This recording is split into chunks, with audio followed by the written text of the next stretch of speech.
Christian Ten en pleine livraison de pots de miel à l'office de tourisme et pas n'importe lequel.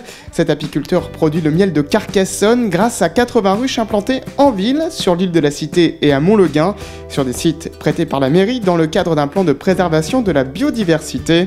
Entre 60 000 et 100 000 abeilles par ruche produisent près de 2400 kg de miel par an, grâce aux fleurs butinées en ville, dans les parcs et les jardinières des habitants. La ville de Carcassonne a un territoire très étendu, surtout avec l'annexion de Montleguin et de Montredon.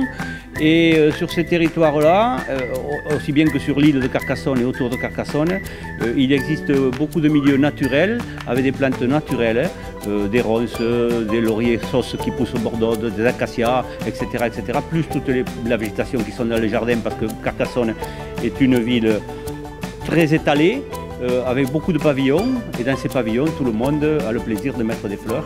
Et on espère qu'en plus, avec les zéro pesticides de la ville, les gens vont pouvoir aussi essayer de penser aux zéro pesticides dans leur jardin et dans leur parc.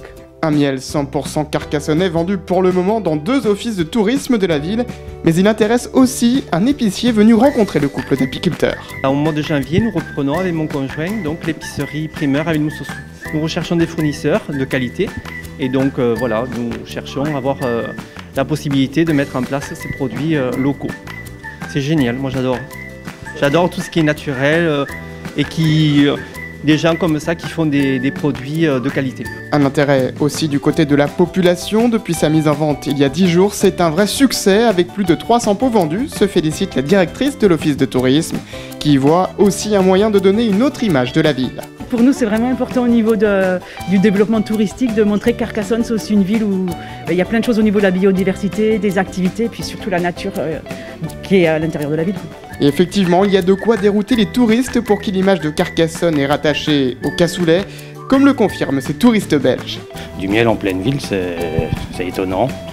Et du coup, c'est bien qu'on soit rentré juste maintenant dans l'office du tourisme pour en apprendre plus. Je mange pas beaucoup de miel, c'est juste un peu dans le thé pour adoucir. Mais je pense que c'est toujours mieux des produits locaux que des grands produits, des mélanges de miel industriels. Donc oui, c'est surprenant et agréablement surprenant. Un miel fabriqué de manière traditionnelle, non chauffé, pour préserver ses qualités gustatives. Vendu 7,50 € les 400 grammes, il sera sans nul doute parmi les idées cadeaux originaux pour Noël.